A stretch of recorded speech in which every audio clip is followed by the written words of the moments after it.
Welcome to my channel. Assalamualaikum warahmatullahi wabarakatuh. Halo, kembali lagi bersama saya Mai Syarani dengan NIM 230515058. Prodi Pendidikan Bahasa dan Sastra Indonesia, Fakultas Keguruan dan Ilmu Pendidikan Universitas Riau. Yang mana pada video saya kali ini kita akan mengulas dan membedah makna puisi Kupandang Kelam yang Merapat ke Sisi Kita karya Sapardi Djoko Damono dengan menggunakan teori mimetik. Nah, sebelum kita mengulas karya beliau, kita harus tahu dulu apa itu teori mimetik. Teori mimetik adalah pendekatan kajian sastra yang menitik beratkannya kajiannya terhadap hubungan karya sastra dengan kenyataan di luar sastra atau semesta. Pendekatan yang memandang karya sastra sebagai imitasi dan realitas. Pendekatan mimetik memandang karya sastra sebagai tiruan atau sebagai bayangan oleh Plato dan Aristoteles. Menurut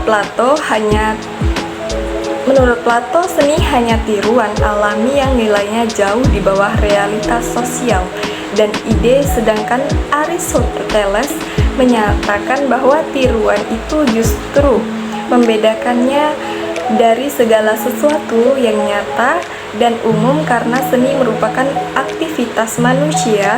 Dalam pendekatan ini, pengarang mengungkapkan perasaannya menggunakan kata-kata yang berada di sekitarnya. Kata-kata itu dari bahasa daerah, kata sifat, kata benda, atau apapun itu yang terdapat di sekitar pengarang.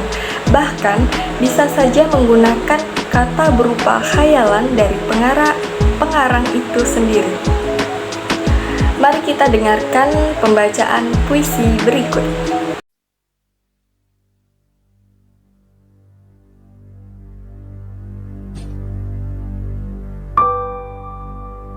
Kupandang kelam yang merapat ke sisi kita. Siapa itu di sebelah sana? Tanyamu tiba-tiba. Malam berkabut seketika, barangkali menjemputku. Barangkali berkabar penghujan itu. Kita terdiam saja di pintu, menunggu atau ditunggu, tanpa janji terlebih dahulu. Kenalkah ia padamu? Desakmu. Kemudian sepi terbata-bata menghardik berulang kali.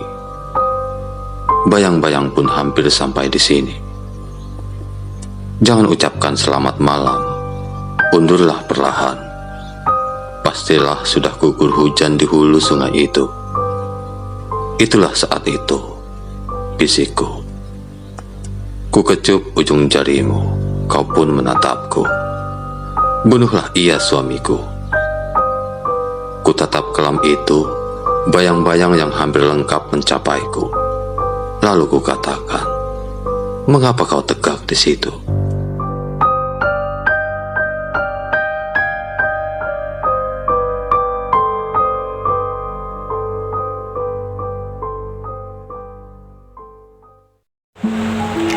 Kupandang kelam yang merapat ke sisi kita adalah suatu puisi karangan Sapardi Djoko Damono tahun 1968 yang dari kata kelam pada judulnya saja kita sudah bisa menebak bahwa puisi ini menceritakan tentang kematian. Seperti karyanya yang lain, penyair senior ini memang sangatlah ulung dalam mengangkat tema murung yang sangat cocok dibaca dalam kesunyian dan dihayati dalam kesendirian. Karya ini menceritakan tentang kehidupan sepasang suami istri, yang mana hanya si suami sajalah yang didatangin oleh kematian. Kematian yang disambut dengan penuh gelisah dan kepasrahan tergambar pada kata kelam kematian. Ialah suatu hal yang tetap jadi sebuah nasib milik masing-masing. Kematian itu pasti datang setiap makhluk yang bernyawa.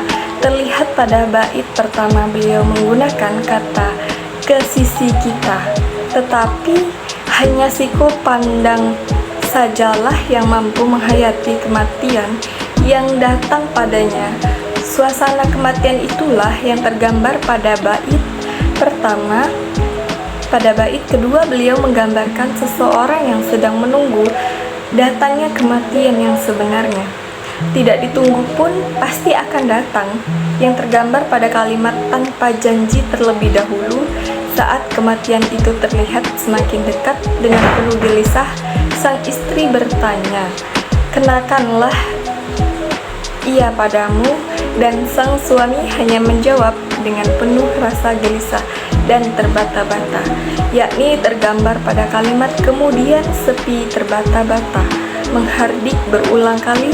Bait ketiga, Pak Sapardi menyebut kematian yang sudah di depan mata, ditandai dalam puisinya, yakni hampir sampai di sini diwakilkan dengan kalimat bayang-bayangnya pun, dan dilanjut dengan kata jangan ucapkan selamat malam.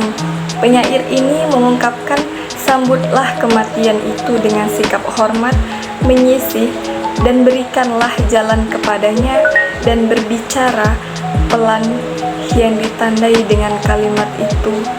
Itulah saat itu berisikku bait terakhir berbunyi, ku kecup ujung jarimu, kau pun menatapku, menggambarkan sang suami yang mengecup ujung jari istrinya yang sudah pasrah dengan keadaan.